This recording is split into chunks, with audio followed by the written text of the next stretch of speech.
Là, nous avons 2 mains pour un micro. Après, vous passez le micro. Ouais. Merci, Fernand, pour cette conférence. Je disais tout à l'heure, je trouve que c'est de plus en plus clair, mais c'est peut-être à force d'être invité, enfin, de m'écouter grâce à toi. J'ai plusieurs questions, mais je vais en poser 2. C'est bien. La première qui est assez simple, tu disais que l'être humain a qu'un seul bas et que les dieux ont plusieurs bas. Donc ça veut dire, au fond, est-ce que ça veut dire que chacun d'entre nous a une ivresse spécifique connectée à un type de divinité particulière qui serait le bas de cette divinité-là? Donc ça, c'est la première question. Et la deuxième question, qui est peut-être qui est moins claire dans ma tête, c'est, tu disais qu'Osiris était lié à la puissance. Et donc, comment fais-tu le lien entre cette puissance-là et la dimension cardiaque d'Osiris et sa dimension du bas, cette dimension qui est en lien avec le bas et la pesée des âmes. Donc, comment fais-tu le lien entre la légèreté du cœur et la puissance? Très bien. Pour le bas, et c'est vrai qu'on peut penser qu'on peut avoir des familles de bas. Enfin, qu'on peut avoir des familles d'âmes. Et c'est possible. Les Égyptiens ne le précisent pas. Parce que dans les livres de mort, parce que on a plusieurs littératures en Égypte. Il y a les textes funéraires qui viennent des textes qui sont les textes des pyramides, les textes des sarcophages, et ensuite les livres de mort, et d'autres textes, qui sont ceux qui sont les plus connus en général du grand public, parce que tout le monde est intéressé par l'au-delà et tout le monde s'y met dedans. Et l'idée, c'est toujours que chaque défunt est un Osiris un tel. Osiris Fernand, Luc, etc. Et donc, en réalité, tout le monde, à la fin, va vers une unité, qui est représentée par Osiris lui-même. Mais c'est vrai qu'il y a toujours des affinités des uns et des autres par rapport à une manière d'expression de la divinité qui nous attire plus, qui nous est plus proche. Mais dans les mystères égyptiens, notamment pour la haute initiation, pour les grands prêtres qui devaient officier, ce qui était toujours clarifié comme premiers enseignements et preuves, c'était d'expliquer que le divin est un et multiple à la fois, un et multiple à la fois. Par conséquent, chaque forme de la multiplicité est un lien avec l'unité, et le multiple n'est pas en guerre avec le un, le multiple étant la forme observable et le un la forme invisible, pour résumer, et que de toute façon, toutes ces formes des dieux sont un Dieu. Alors, par rapport à ta question du bas, ça veut dire qu'on aurait chacun de nous un link, je utilise un mot moderne, mais pour qu'on se comprenne, pour entrer dans le réseau. Le bas nous sert de link pour entrer dans le réseau. Si le bas se métamorphose, tel que je l'expliquais très rapidement, pour devenir, avec son cas, un ak, c'est-à-dire un être de lumière, dans ces cas-là, cette grande diversité se fond dans la lumière, pour qu'on se comprenne. Mais nous avons tous un link, si j'ose dire. Ce qui fait que telle image, ou tel geste, ou telle forme nous est plus proche. Mais après, il faut pas rester dans le culte du link. Parce que ceci va nous donner l'idolâtrie, qui n'est pas ce que les Égyptiens souhaitent. Mais ils expliquent, par contre, oui, on est un peu différents les uns des autres, on est des êtres différenciés, donc on a chacun une sympathie ou une harmonie plus proche de telle chose ou telle autre. Mais après, quand on est rentré dans le réseau, il faut se métamorphoser dans cette multiplicité. Il y a beaucoup de textes, et du périple de l'âme, Et parce que, comme dans le mythe d'Osiris, dans le livre de mort, il y a 2 morts. Bon, même 3. Une qui est la mort physique, une autre, le premier passage dans le monde de l'au-delà. Mais quand on passe la première fois dans le monde de l'au-delà, les épreuves sont de sortir à la lumière du jour, c'est-à-dire au ciel, et se métamorphoser dans tout ce qui existe. Et tout ceci est symbolisé dans des chapitres de textes par 12 métamorphoses qui sont en rapport aux 12 heures du jour. C'est égyptien et c'est compté 24 heures pour une journée comme nous. 12 heures de jour, 12 heures de la nuit. Et c'est quand on avait arrivé à démontrer qu'on était capable de cette souplesse et d'adaptabilité de se métamorphoser dans toutes les formes, qu'on pouvait réellement, là oui, redescendre, ou remonter, peu importe, et passer le jugement. Sinon, c'était pas la peine. C'est pour ça que les Égyptiens craignaient toujours la 2e mort, et pas la première.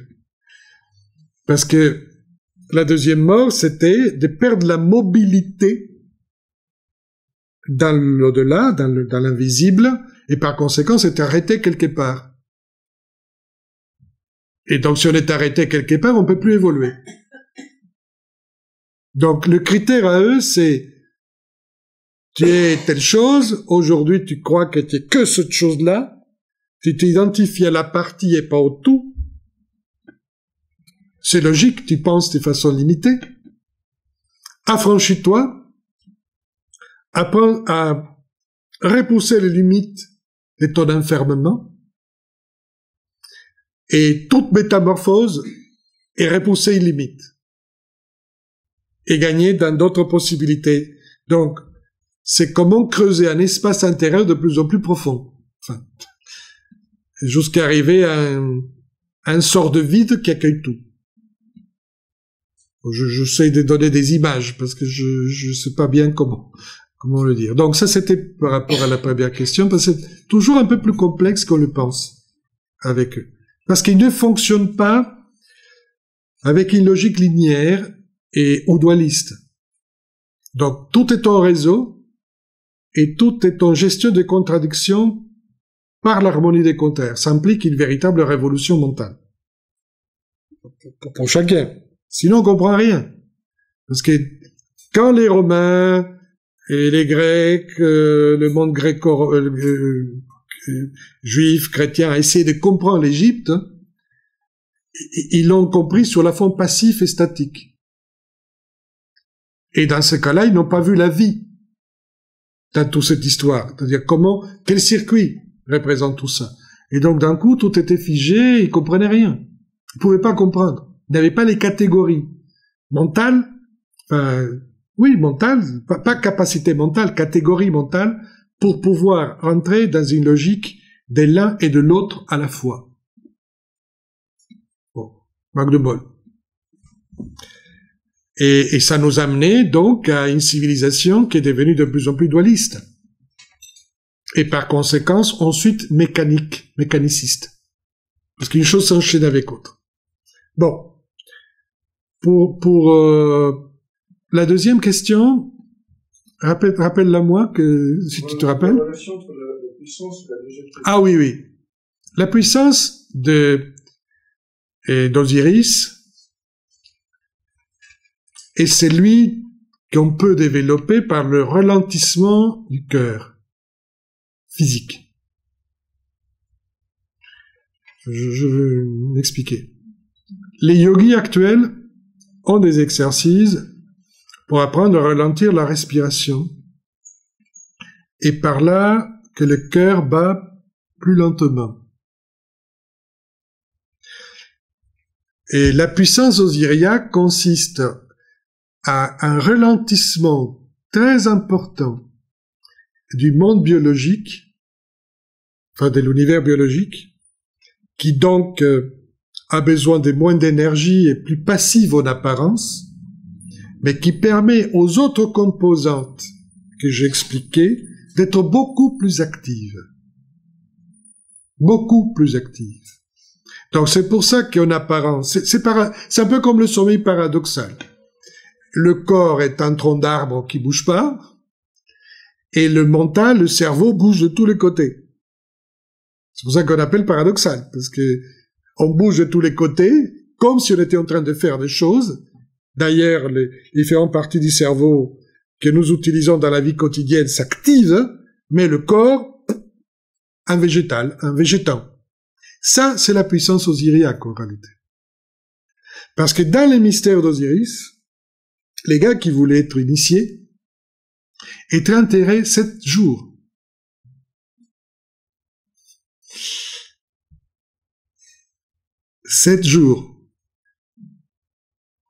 Et l'endroit rituel, parce qu'on a trouvé certains, est un sarcophage qui est dans une profondeur et qui va être noyé des eaux du Nil. Donc tu peux pas t'échapper là-dedans.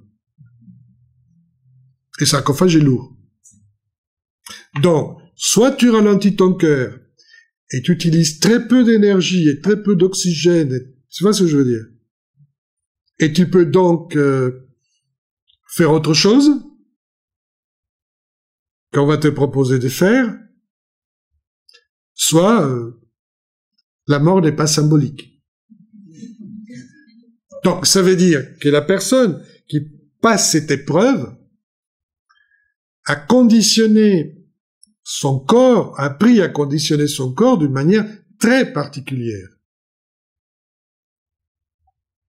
Voilà ce que je peux dire. Donc c'est une apparente force passive dans l'apparence de forme avec une extraordinaire dynamique interne qui produit que tout ce qui est autour de cet être bouge. Comme Isis, dans la représentation mythique, Isis, Seth, Anubis, tout le monde est autour d'Osiris. Tout le monde est autour d'Osiris. Il bouge pas, le gars. Non mais, c'est quand même extraordinaire. Un dieu qui bouge pas et qui fait bouger tout le monde. Donc, c'est une puissance immense de pouvoir être le cœur de la montagne. Parce que le tertre sacré, ou la pyramide, ou comme vous voudrez l'appeler, c'est-à-dire la partie intérieure des choses, c'est Osiris. Et en fait, c'est ce qui nous arrive à tous. C'est-à-dire, on commence à comprendre parfois qu'on a quelque part un lieu de calme, de stabilité, qui nous permet de quitter le conditionnement spatio-temporel. Appelons comme vous voulez. Dans le cas dont je vous parle, appelons-le Osiris. Et imaginons donc qu'on a un tertre dans lequel cette chose-là est là. Mais on va s'y mettre au boulot. On va combattre, on va passer les épreuves, on va persévérer, on fera de la constance, on se mettra au mouvement. Parce que ce qui est très intéressant avec Osiris, c'est qu'il te met en mouvement, mais lui bouge pas. Parce que si cette chose bouge, tout se défait. C'est comme si le centre bougeait. Si le centre bouge, tout se décale. Dans le meilleur des cas, on fait une ellipse, une bifocale. Vous voyez ce que je veux dire? Et donc, c'est très intéressant, cette attractivité gravitationnelle, ou je ne sais pas comment l'appeler, qui fait que les composantes que nous avons commencent à se mettre en marche pour aller vers cette centralité supérieure. Ça, c'est la puissance osiriaque. Pour ça, il est dans son trône. Quand on dit trône, ça veut dire dans son centre, dans son sommet. Et son symbole, le djed, le pilier de la stabilité, et ça bouge pas.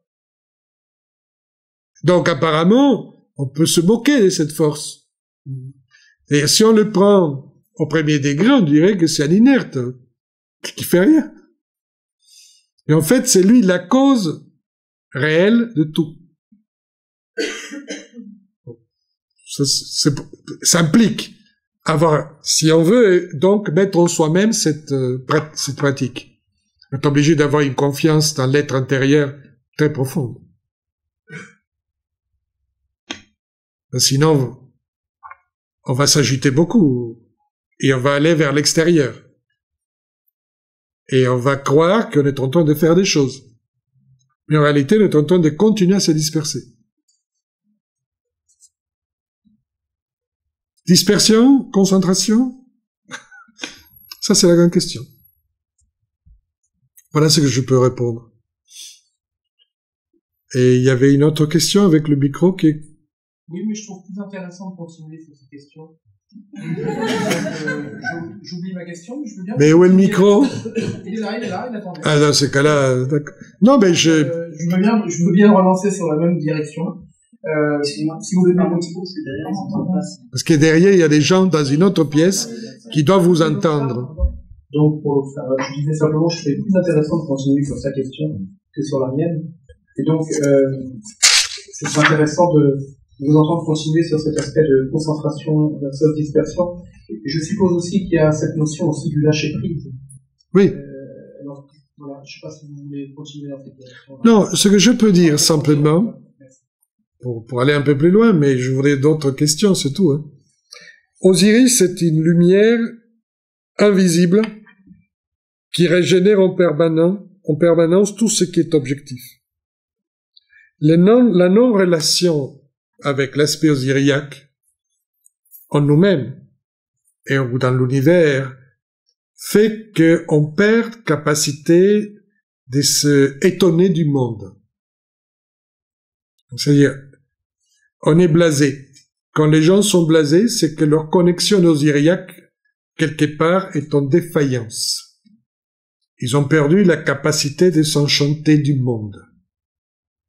Donc, si on perd ce lien, parce que la source de ce réenchantement est Osiris. C'est lui qui fait verdir les choses.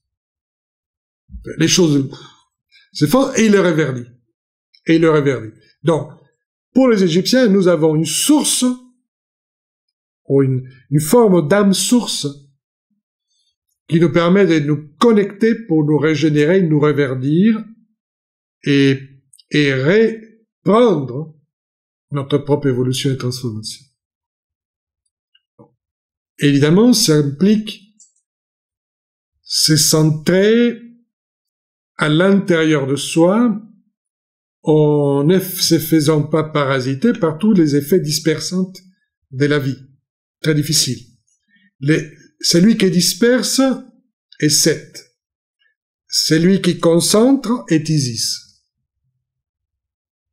Ceci est représenté par couper le corps d'Osiris en plusieurs morceaux, dispersion, et dans la récupération et réunification du corps d'Osiris par Isis, aidé dans la reconstruction par Anubis.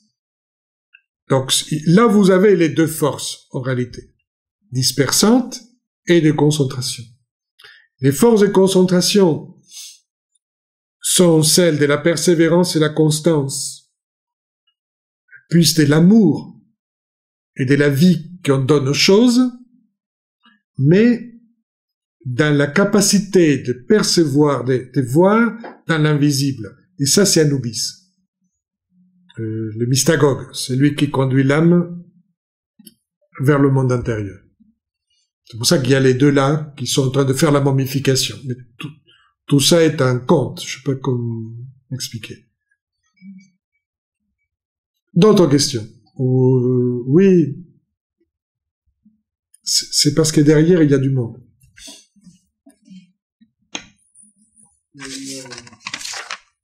Allez. C'est bon? Il y a une question qui me trotte dans le cerveau. C'est au cours de votre exposé, il y a une notion qui est peu abordée, c'est la question du mystère. Et comment vous le définissez, puisque de ce que j'en ai compris, le mystère est quelque chose qui est nécessaire en nous pour y trouver la lumière. Mais ça serait bien de pouvoir avoir au moins une définition pour trouver son chemin.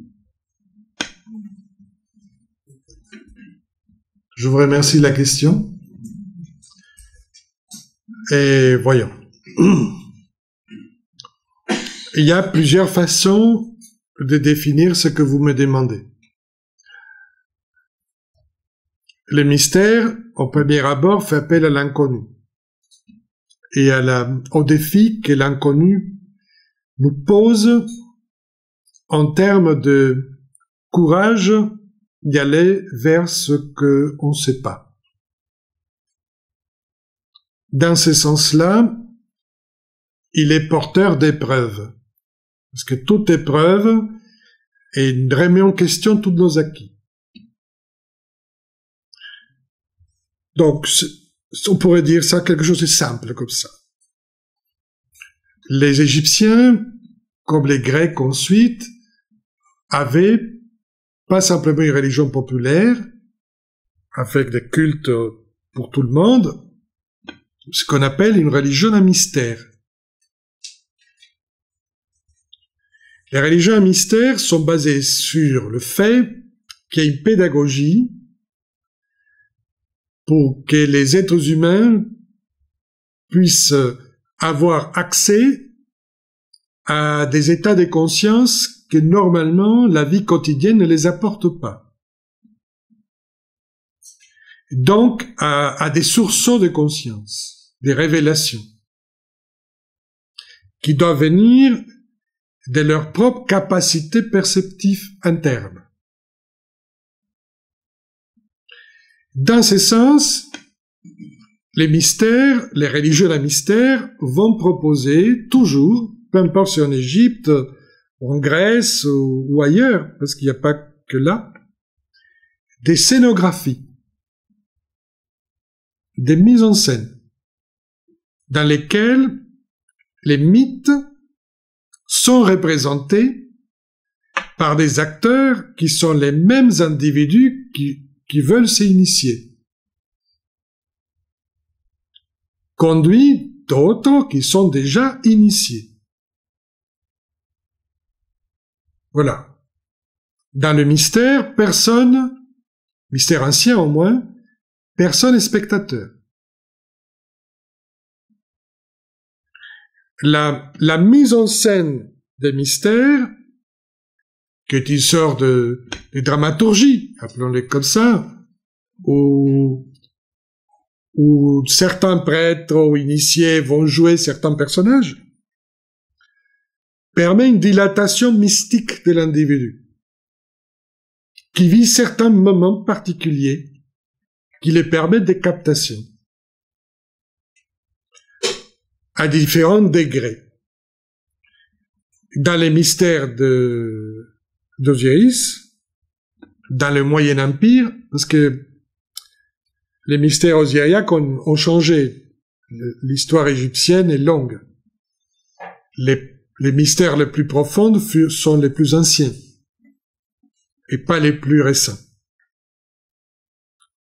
Mais déjà au Moyen Empire, 1800, 2000 avant Jésus-Christ, il y avait une capitale osiriaque qui s'appelle Abydos. Donc on peut visiter aujourd'hui le temple de Séti.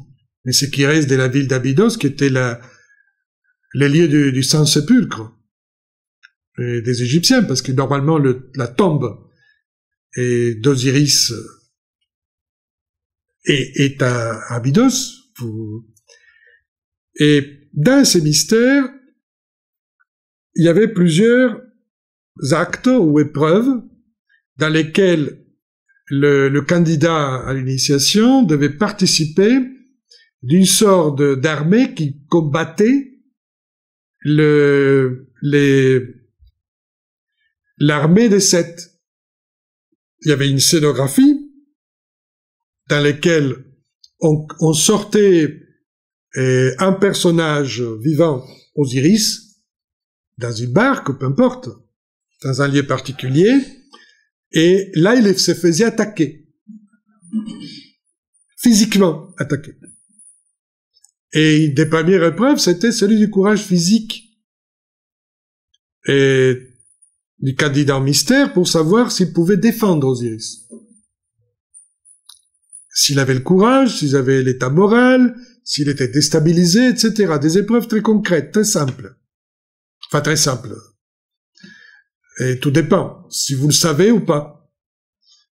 C'est-à-dire, si vous pensez que vous partez en cortège symbolique, aussi d'un coup, vous devez le défendre. Bon, ceci mesuré, on n'arrivait à tuer personne, il n'y avait pas des massacres, je ne sais pas si vous voyez ce que je veux dire, mais ça mettait à l'épreuve les gens par rapport à leurs réflexes, leurs peurs, certains couraient, d'autres partaient, et d'autres faisaient face. Parce que dans une ambiance bien placée, avec de la lumière, bien tamisée, des sons, des artefacts, etc., bon, ça peut créer quand même un effet intéressant. Vous voyez ce que je veux dire? Donc, on testait concrètement les gens dans un lieu à mystère. Ça, c'était les premières épreuves. Parce que la première chose qu'on va éprouver, c'est le courage. Et la capacité de rester stable devant l'adversité. C'est la première chose. Parce que si on n'a pas ça, on peut même pas continuer. C'est pas la peine. Les gens vont pas pouvoir suivre. Jusqu'à qui participait beaucoup plus tard d'une navigation sacrée dans la barque de la sagesse. Où il entendait un certain nombre de préceptes, de connaissances. Et après, il y avait des échanges et des discussions. C'est pour expliquer que les religions à mystère sont des religions sapientielles, dans lesquelles sont éprouvées vos qualités morales et vos capacités de comprendre ce que vous vivez. Et ceci implique une dilatation de l'âme qu'on appelle mystique. Pour ça, en grec, mystère et mystique viennent de la même racine. Muon. Ce sont les mêmes. C'est les mêmes racines. Donc, il y a une relation entre mystique et mystère. Donc, voilà. Mais tout ça existe déjà en Égypte et dans d'autres mystères, pas simplement ceux d'Osiris, mais dans ces cas très précis. En même temps, il y a des cérémonies, il y a des rites qui se font, qui expliquent ce que je viens de vous expliquer par des rituels et des choses qu'on fait, qu'on construit.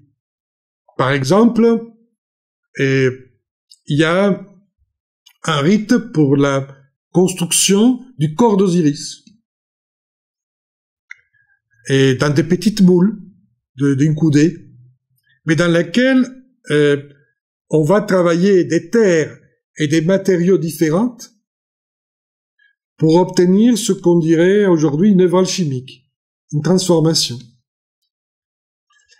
En hiéroglyphe, les hiéroglyphes de l'orge et de l'or sont très similaires.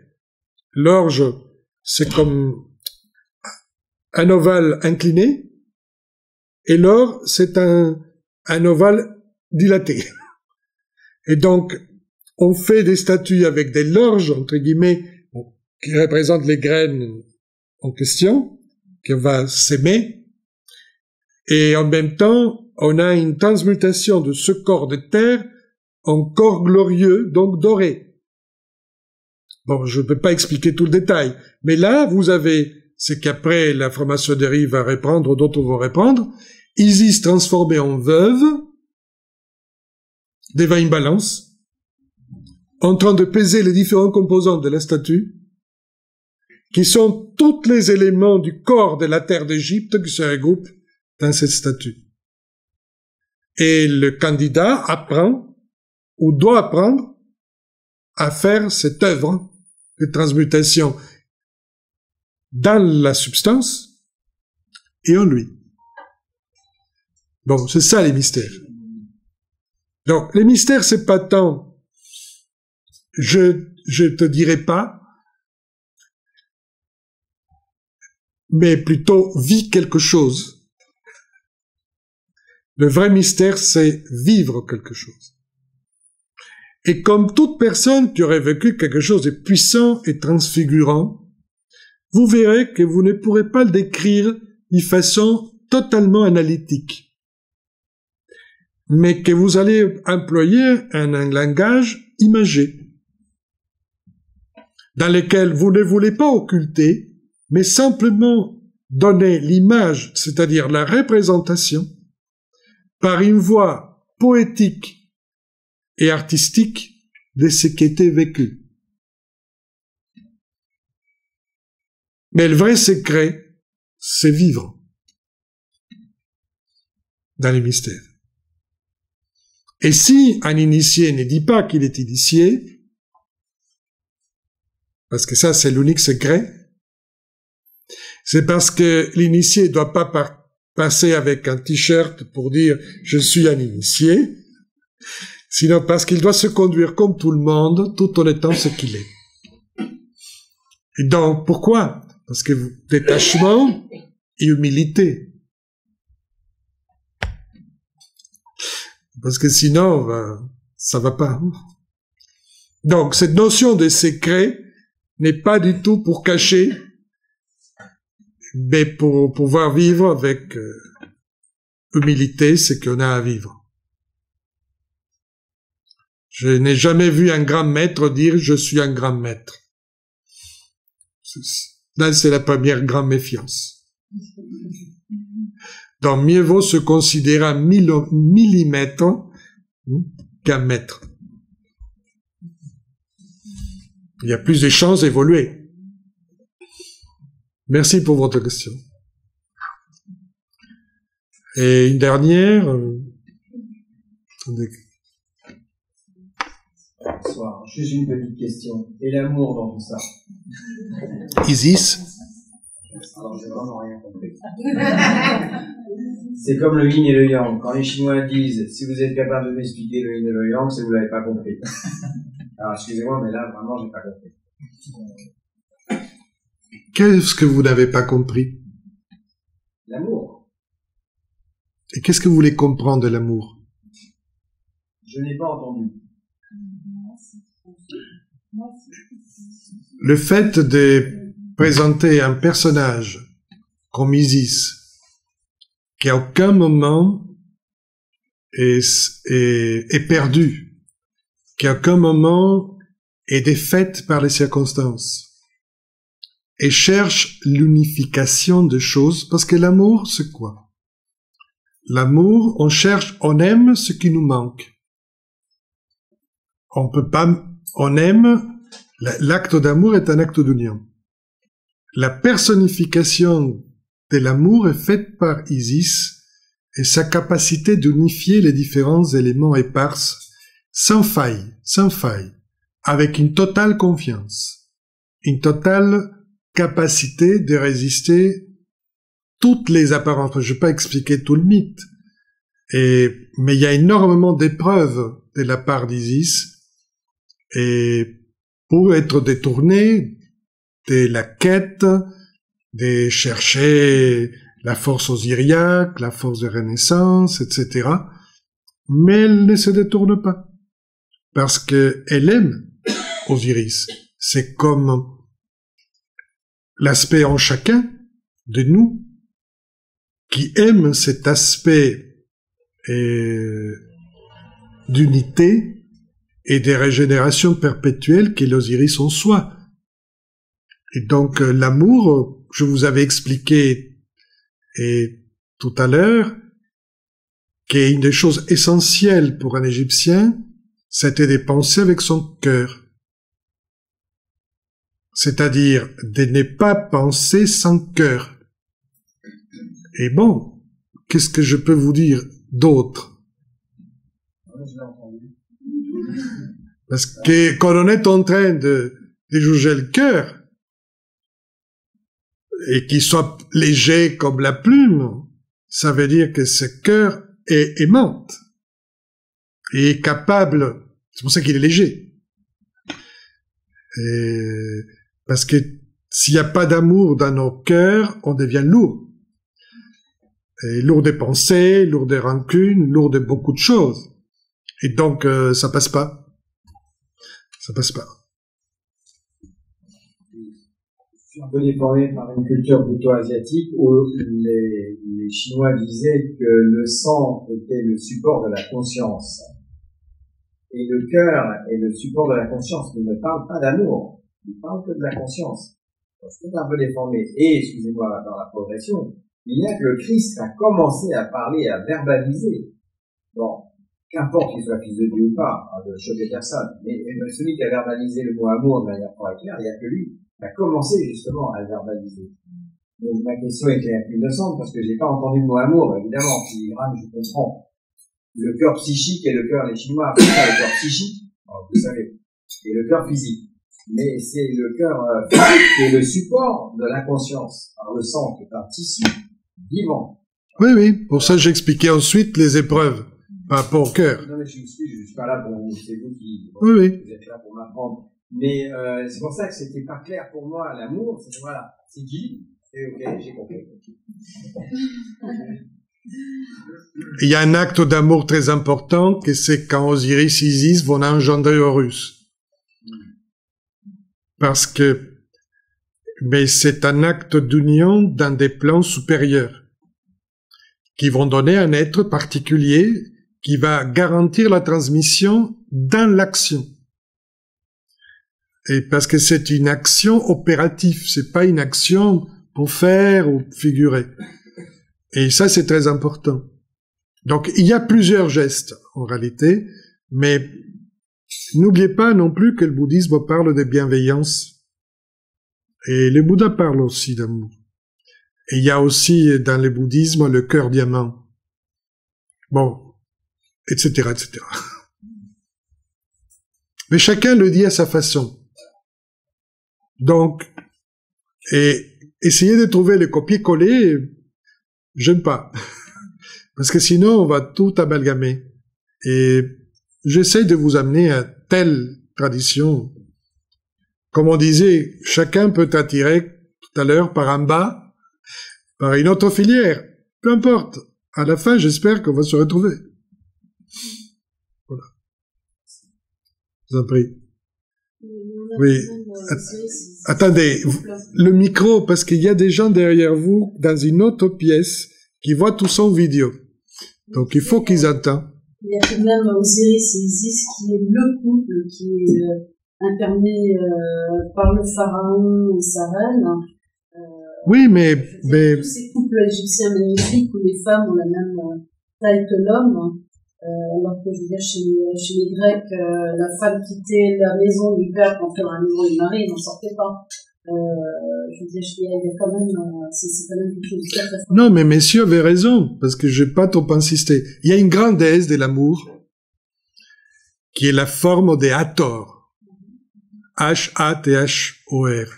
Hathor est la déesse plus archaïque qu'Isis. Parce que je vous raconte une version diluée, tardif, comparativement à l'Égypte. Mais la déesse de l'amour et de l'excitation de la vie, tantôt dans les sens, comme dans les pensées et dans l'intelligence, est la déesse Hathor, qui est la mère du ciel, la mère du soleil, la mère de la vie. Et elle, à elle seule, représente déjà tout un mystère réel. Et c'est elle qui est véritablement la déesse de l'amour. Si on veut vraiment aller en Égypte stricto sensu. Après, Isis prend une partie d'Hathor, hein, et comme Osiris prend une partie de tout le monde. C'est pas un problème. Et il n'y a pas de copyright entre les dieux. Donc, on prend un peu de ceci, de cela, et on crée les figures théologiques par rapport aux époques et besoins. Mais la déesse de l'amour fondamentale est Hathor, et les Grecs avaient vu Aphrodite en elle. Et ils n'avaient pas tort. Mais elle n'était pas qu'Aphrodite, disons pour qu'on se comprenne.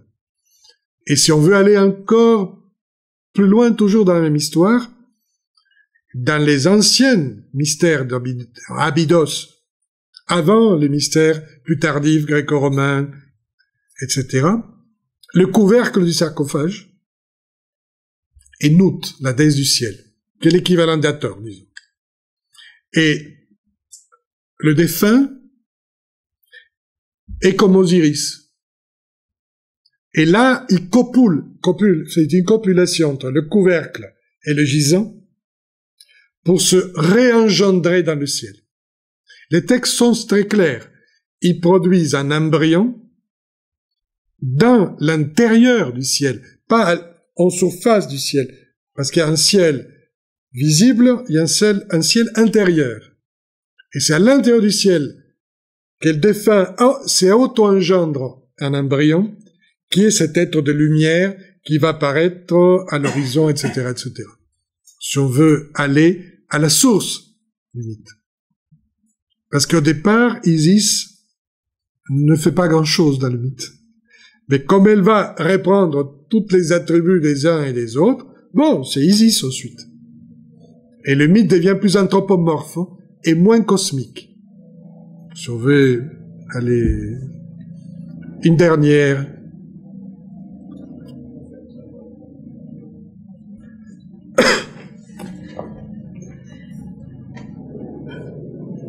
Alors, donc, c'était la question que j'avais tout à l'heure. Oui, allez-y. Après sa première mort, donc, Osiris échoue dans son sarcophage entrouvert à Byblos. Oui. Où Isis va donc le retrouver. Et vous êtes passé assez rapidement là-dessus, mais vous avez eu le temps de dire que il se somatise dans un arbre, puis Isis veut le ramener dans le delta, sur le lieu de sa naissance. Est-ce que vous pouvez vous arrêter une minute sur oui. Cette étape dans l'arbre? Je suppose que si elle existe, c'est qu'elle a un sens. Bien sûr. C'est l'étape dans laquelle on explique la clé à utiliser, il y a plusieurs.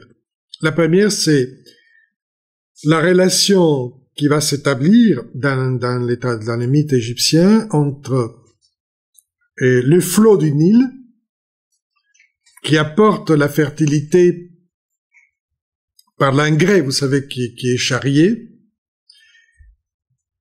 et donc Osiris comme maître de la végétation et de la rénovation de l'Égypte en tant que telle. Parce que l'Égypte, un des noms de l'Égypte est Kemit. La terre rouge noircie.